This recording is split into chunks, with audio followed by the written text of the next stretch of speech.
안녕하십니까. 공병호TV의 공병호입니다. 데이터를 있는 그대로 볼 수 있는 노력이 우리에게는 꼭 필요합니다. 데이터에는 일어난 일이 고스란히 담겨 있기 때문입니다. 데이터는 사람처럼 거짓말을 하지 않습니다. 꾸미지도 않고 과장하지도 않습니다. 데이터는 그냥 있는 그대로를 보여줍니다. 이런 점에서 지난 4월 23일 와시다 대학교의 정치경제학부의 부교수로 있는 정훈 박사가 올린 상관도 관련 그래프는 실제로 4.15 총선에서 어떤 일이 일어났는가를 확률적으로 이해하는 데 큰 도움을 우리에게 제공합니다. 첫 번째는 그들이 믿고 싶은 것입니다.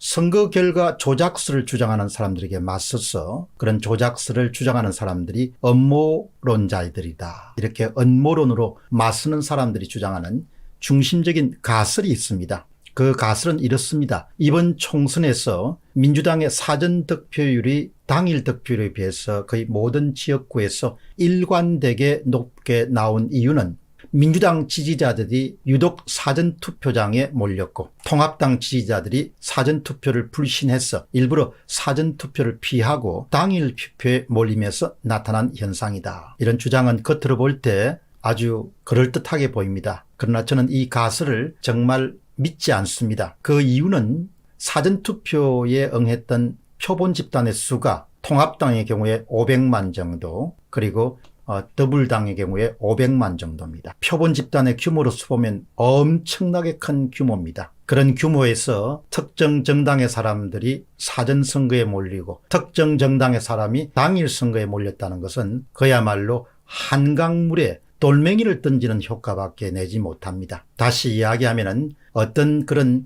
종류의 이벤트가 설령 있었다 하더라도 모집단을 중심으로 해서 500만 명의 사전선거 표본 집단과 500만 명 정도의 당일 선거 표본 집단은 모집단과 거의 유사한 성격을 보이기 때문에 두 집단 사이에 큰 격차가 발생하지 않는 것이 통계적으로 정상입니다. 실제로 20대 선거에서는 사전선거 득표율과 당일선거 득표율 사이의 격차가 2% 내외였습니다. 이것이 대규모 집단에서 나오는 대단히 정상적인 통계값입니다. 이렇게 선거 조작설을 주장하는 사람들이 절대로 억지를 부리지 않습니다. 데이터가 제시하는 일어난 사건에 대해서 확률적인 접근을 하게 되는 것이죠. 대단히 이성적이고 합리적이고 논리적입니다. 반면에 21대 총선에서는 사전 득표율과 당일 득표율 사이의 격차가 10에서 13% 정도 모든 지역에서 모든 선거구에서 모든 동별 선거구에서 전국적으로 일정한 비율로 발생하기 때문에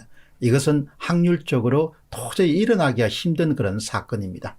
그러면 민주당 지지자들이 사전투표장에 몰렸다는 그런 가설이 맞아떨어지려면 두 가지 통계적 현상을 관찰할 수 있어야 됩니다. 이것을 정훈 교수가 규명해냈습니다. 첫 번째는 이 가설이 맞다면 민주당의 지지율이 높은 지역일수록 사전투표율이 높아야 되고 통합당의 지지율이 높은 지역일수록 사전투표율이 낮은 경향을 나타내야 된다. 이것을 그냥 증명하게 되면은 그렇게 음모론을 그냥 밀어붙이는 사람들을 공략할 수가 있죠. 첫 번째 그림 여러분 보시기 바랍니다. 정훈 교수의 페이스북에서 가져온 그림입니다. 가로축은 민주당 푸른색입니다. 총 득표율, 사전 득표율 더하기 당일 득표율입니다. 그리고 세로축은 동네별 사전 투표율입니다. 사전 투표수를 총 투표수로 나눈 겁니다. 분모가 총 투표수, 그 다음에 분자가 사전 투표수입니다. 사전 투표에 민주당 지지자들이 몰렸다는 가설이 맞아 떨어지려면 민주당 총 득표율이 높아질수록, 그러니까 민주당의 우호적인 지역일수록 사전 투표율이 높아져야 됩니다. X축과 Y축 사이에 정해관계, 플러스 관계가 관찰돼야 됩니다. 그러나 여러분이 보시면은 별다른 특징이 없고 오히려 약간의 마이너스 추세를 보이는 것을 볼 수가 있습니다. 한마디로 이야기를 정리하면은 민주당 지지율이 높다고 해서 사전 투표율이 높다는 가설은 올바르지 않음을 보여주고 있습니다. 이 그래프가 민주당 지지자들이 사전투표에 몰려갔다는 주장이 설득력을 얻을 수 없는 대단히 중요한 그런 증거 가운데 하나입니다. 이것은 철두철미하게 통계법칙에 합당한 겁니다. 500만 정도의 거대한 그런 표본 집단에서는 민주당 후보들이 사전투표에 몰렸다고 해가지고 기본적인 표본 집단의 성격이 바뀔 수가 없습니다. 조금이라도 통계학을 이해하는 사람은 그것을 감시해 이해를 할 겁니다. 두 번째 그림 보시기 바랍니다. 가로축은 통합당입니다. 붉은색. 그리고 가로축의 숫자는 총득표율, 사전득표율 플러스 당일득표율입니다. 그러니까 0으로부터 계속 나아간다는 것은 총득표율이 높아지는 기본적으로 통합당의 우호적인 지역으로 간다는 겁니다. 그리고 세로축은 동네별 사전투표율입니다. 이것도 사전투표수를 총투표수로 나누는 겁니다. 오히려 통합당의 지지율이 높은 지역일수록 사전투표율이 높아지는 경향을 갖고 있습니다. 약간이지만 오히려 당일투표율이 낮아지고 사전투표율이 높다는 이야기죠. 이것은 50대와 60대가 오히려 사전투표율이 높다는 것을 선관위 자료를 입증해 주는 그런 관계라고 볼 수 있습니다. 미미하긴 하지만 플러스 관계에 우리가 주목할 필요가 있습니다. 오히려 통합당의 지지율이 높은 지역일수록 사전투표율이 높아지는 경향을 갖고 있습니다. 미미하긴 하지만 플러스 관계를 보이는 것이죠. 결론적으로 이야기를 드리면은 민주당 지지자들이 사전투표에 몰려갔기 때문에 민주당 지지율이 일정 비율로 높다는 그런 엉뚱한 가설은 도저히 통계학을 조금이라도 아는 사람은 그것을 받아들일 수 없는 명백한 거짓입니다. 이런 주장을 한 젊은 국회의원 후보는 계속 떠들고 다니는데 통계학 공부를 좀 제대로 했으면 절대 그런 주장을 할 수가 없죠. 통계학 공부를 하지 않더라도 상식적으로 500만이라는 그런 거대 집단에서는 그런 종류의 작은 그런 사건들이 표본 집단의 성격을 절대 변화시킬 수가 없습니다. 다음은 있는 그대로를 보는 것입니다. 와시다 대학의 정훈 교수의 주장은 이렇습니다.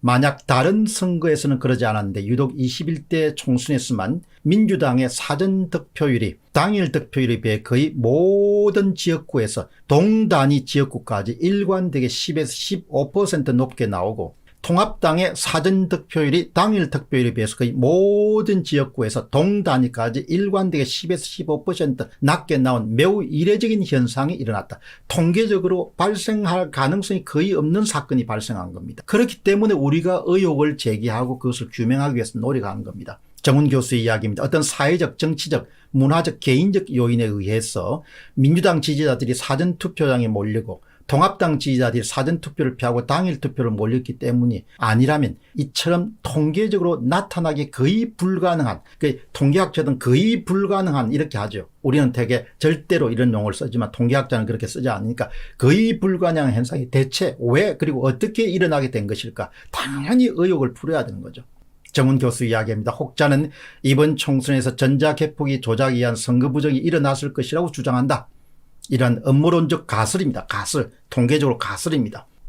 음모론적 가설이 틀렸다는 것을 입증하기 위해서라도 수개표에 의한 재검표 작업은 반드시 이루어져야 된다고 생각한다. 음모론자가 높을지 아니면 조작론자가 높을지는 두고 봐야겠지만 어떻든 현재와 같은 통계적 현상을 보게 되면 규명하지 않고서는 넘어갈 수 없고 규명하는 가장 좋은 방법은 전국에 대해서 수개표를 다시 하는 겁니다. 비용이 좀 들더라도 그것이 오히려 국민적 분란과 의혹을 줄일 수 있는 방법이다. 가장 중요한 것은 통계 분석에 따르면 21대 총선은 일어날 수가 없는 일이 일어나게 된 것이죠. 결국 통계 조작이나 선거 조작이 있었다는 이야기가 자동적으로 추론이 되는 겁니다. 이것은 음모론 차원이 아니라 통계가 보여주는 과학적 결과입니다. 이제 남은 것은 어떤 방법으로 그런 선거 조작이 일어났는가를 밝히는 일이고 그것은 연구자의 몫이 아니고 그것은 수사 당국의 몫입니다. 그렇기 때문에 재검표를 통해서 진실을 가리는 일은 한국의 민주주의 발전을 위해서도 반드시 필요하고 중요하고 의미 있는 일이다 이렇게 생각합니다. 공병호 TV의 공병호였습니다. 감사합니다.